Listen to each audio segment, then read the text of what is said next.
Welcome to the Tuscarawas County Anti-Drug Coalition podcast, bringing you open and honest conversations about resources in Tuscarawas County.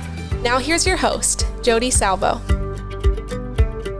Hi, this is Jodi Salvo. Welcome to another edition of the Tuscarawas County Anti-Drug Coalition podcast.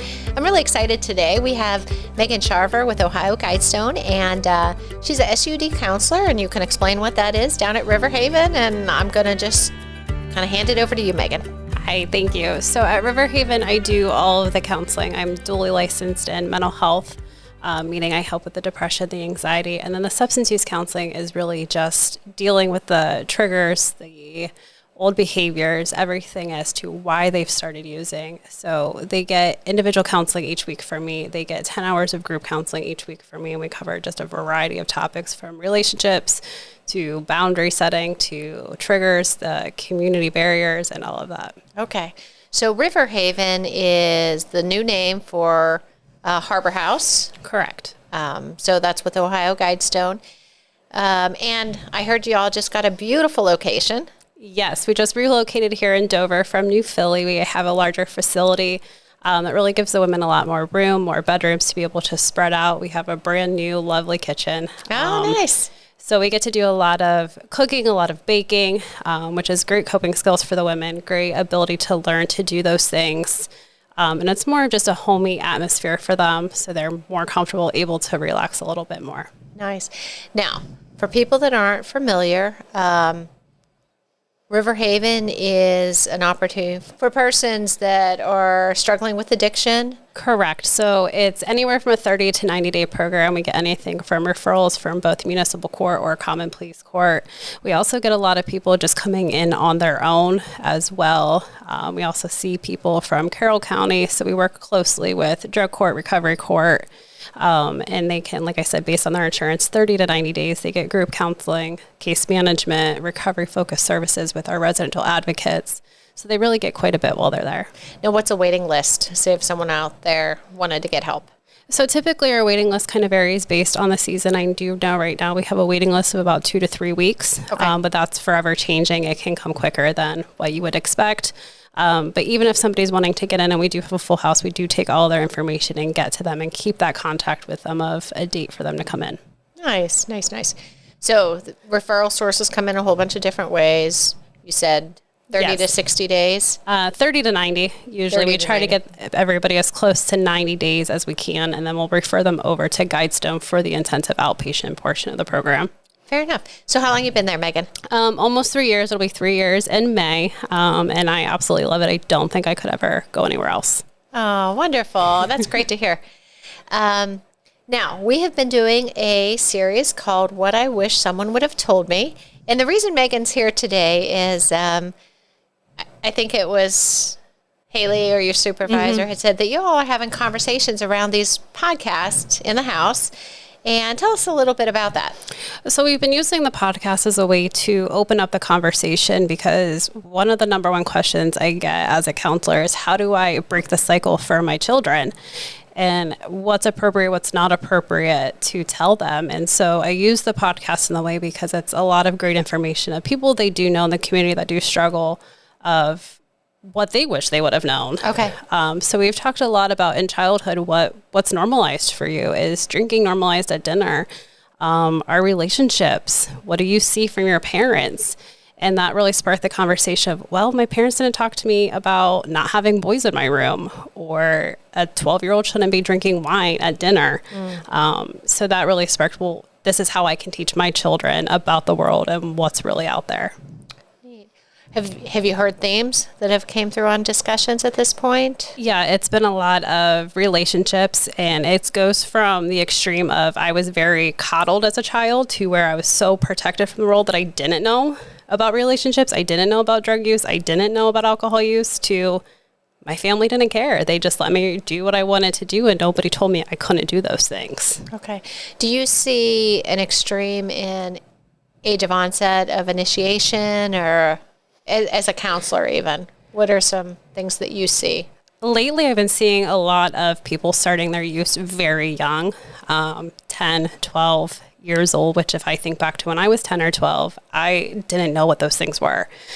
So it's a shock for me to know at 12 years old, you know what things are like methamphetamines and heroin, because I didn't even know what weed was when I was 12. And then we also see some of the people that start using later in life just because of poor relationships. And when we have those conversations, it goes back to, well, what were you taught about relationships when you were 13, 14 years old? So you see a lot of it all stems in that beginning of their adolescence. Okay. And we always have that conversation that substance use stems from something, you know, so there's something going on or unresolved, or we're self-medicating or experimenting and something. Yeah. And it all starts out as, oh, well, it's the fun thing to do. I'm 16. I'm supposed to start it, but I'm supposed to party and have fun. But it's one of those things you don't know if you're going to be addicted until it's unfortunately too late. And I have individuals now that come in and, oh, well, I just use on the weekend, but now I'm realizing I'm using every day and I can't stop. Yeah. So what would you recommend for someone out there that maybe has occasional use and is realizing things are kind of getting out of control? I think the best thing you can do is there's a lot of help in the community in general. I know a lot of meetings and stuff aren't in person because of COVID. So COVID does make it hard, but there are a lot of online meetings to where you can just simply sit and listen to people talk, and you can look at your behaviors, what's going on for you, and even seeking out to just counseling in general, and voicing to a therapist or a case manager or anybody, hey, this is what I'm doing. Is this problematic? How is this affecting my functioning? Is it making it so I can't work, making it difficult to maintain relationships? And that counselor can kind of really help you guide through if those are problematic behaviors. When you have women over at River Haven, are there any feedback that you get from them that could be helpful for audiences to know how can we help support persons going through struggling with addiction and going into recovery that would just be helpful? I think really just looking at the education aspect of addiction, because I think even a lot of my friends that aren't very educated in the field or don't understand it, it's, well, why can't you just stop? Okay. And I think that's the piece where a lot of people could potentially maybe learn a little bit more in the community about addiction isn't just stopping. There's more to it. You had mentioned Jen Beamer, that the ladies had listened to her podcast. And one of the things she had mentioned, and it kind of stuck back in my head, that one of her friends, Antonelli, I can't think of his first name, he really focused on the brain science of addiction. Yeah. And I remember her saying that was super helpful. So I'm just going to throw this out as you all are discussing, maybe even this podcast. There is a site called Addiction Policy Forum.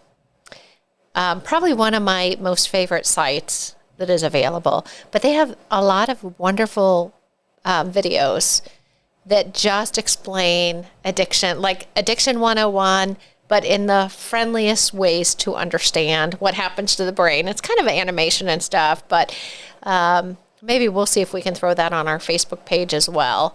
But it might be helpful when women come in to kind of just show this video, because it kind of clicks, like, okay, this is why I can't stop, and this is what it's doing to my brain. And even John, who was here last week, really spoke about, he just wish he would have been educated about addiction, and kind of having conversations where we probably just need to do a better job at younger ages. And that means elementary school, I'm assuming. Yeah, I would agree. And there's a video that we actually use in group that explores the disease model of addiction. And it's through just YouTube. It's Dr. Lander. Oh. And he just really shows the brain scans and shows the changes in the brain. And that's really that first time where a lot of people are like, whoa, okay, it really is changing my brain. Like, oh, that's why I do that. That's why I feel this way. And I think the more that those videos and those types of sites can get out there for people to just watch, I think the easier it is for people to understand addiction. Whether you're in it or you just need to understand it so we do not have stigma. Absolutely. Around addiction. Well, that's helpful. And I love Tuscarawas County, and the agencies come together in a great way. But I know a lot of the work that's going to be coming out of the Addiction Task Force and the coalition is to just really work at decreasing stigma around addiction. And I like just hearing disease model. And, I think when we can take away the negative terminology that has been associated with addiction and get down to, okay, this is addiction and this is how it plays out, I think the healthier we'll all be. So yeah, and I agree. And I enjoy seeing the women because being in residential, you get to see them every single day. So I always joke with them of like, I'm going to go to bat for you when I see anybody bashing addiction, because I see these women come in at their most vulnerable stages and to see the things that they can achieve. And they're really no different than I am, and the things that they struggle with. And that's what I try to really advocate for people to understand is they just made one choice that changed their entire life. You could make that choice too, and your life could be there as well. Absolutely. Well, thank you for sharing that. So when ladies get out of River Haven, what's that look like? So when they complete the program at River Haven, we send them over to OhioGuidestone to do the intensive outpatient program, which is group 3 times a week. They also get connected with a counselor, a case manager, peer recovery, so that way they can really have that full support team. And then after that, they can choose to continue on with their counseling to just seeing that individual counselor once a week, once a month. I really try to encourage them to stay in that treatment phase for that, at least that first year of recovery, because that's definitely the hardest for them to get through. Nice. So what takeaways do we need to know?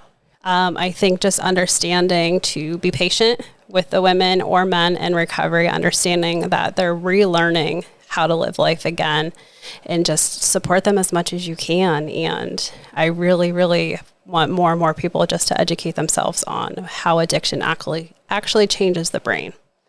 Now, what if person sees someone come out at 90 days and not be completely successful? What would you say to that? I would say just keep trying. Keep giving them the love, keep giving them the support. They'll get it eventually. They will. I kind of asked that question with the ulterior motive when you mentioned that video from Dr. Is it Lander? Yeah. They have these brain scans. Yeah. And you see the brain it doesn't heal for a long time. Yeah. So is it like 100 days? They kind of. Yeah, it's like 100 days, 120 days, like 7 years, and it's insane. It really is a video that probably everyone needs to see because, if someone's going through treatment and they're working hard, they're still battling a brain that is still recovering itself. It is still a damaged brain at that point. And you see as his video goes on that the brain continues to heal over time, but it's not healed at 30 or 60 days. No, absolutely not. And I always tell people, just like we would treat somebody that has diabetes or heart congestion, like congestive heart failure, or any of those physical health issues, we're patient with them as their bodies are healing and working through that. So we need to be patient with somebody whose brain is trying to heal, because our brains, they do heal. Yep. It just takes a while. Nice. So I guess we first just appreciate you taking the podcast and have the conversation over at the house. We hope that the information that is being shared here weekly is helpful. I think as community organizations, I think we're definitely committed to how do we continue to educate through the schools for our young people, encouraging parents to have conversation with their kiddos. And we understand they don't come natural having these conversations, but it's part of being a parent. Anything else that we need to figure out so we can convey that to our children, we do. We need to figure it out, and this is one of them. We need to have those conversations. Yeah, I agree. I mean, I remember doing DARE in like 6th grade, and it didn't teach me anything. And I think in today's society, we're just so terrified for the younger generation that we forget to be open and honest with them. And I think sometimes our kids are too afraid to come to a parent and say, hey, this is what happened. This is what I tried. And I think as much as we can keep just communication open to our teens and our kids, I think the better. Do you see substances that maybe more people initiate on, trends and stuff like that as people come into the house? Yeah, absolutely. I always see if they started younger, it's the weed, it's alcohol, then eventually it progresses to some type of pill, eventually the meth, the heroin, as they get older. So it definitely starts with the weed, like I said. So when people think weed, no big deal, marijuana, no big deal, would the women probably say something different? Yeah, they always tell me, well, weed's not enough for me. I don't like weed. It doesn't give me what I'm looking for. It used to, but not anymore. So it started the ball rolling. Yeah. Okay. Well, that's helpful because I think we really do need to help people understand it is a drug of initiation that kind of... Absolutely. Okay. Well, great. I really appreciate your conversation today, the work you do at River Haven. A shout out to the women of River Haven. You guys got this, girls. Just know that you got a community behind you. We want you to do well, and we hope when you leave here, you stay in that intensive outpatient and come help us as far as just educating and giving back.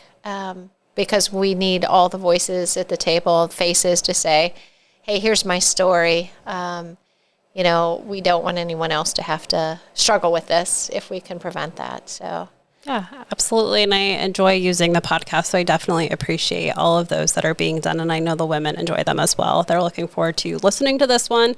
They asked me first thing in group if they'll be able to watch this one. So I told them absolutely. Oh, neat. Okay, well, thank you so much, Megan. I appreciate you being here today. Thank you. Thanks.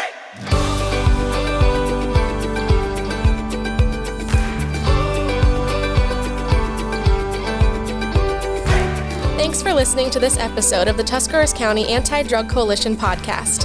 Please follow us on Facebook and visit our website at adctusk.org.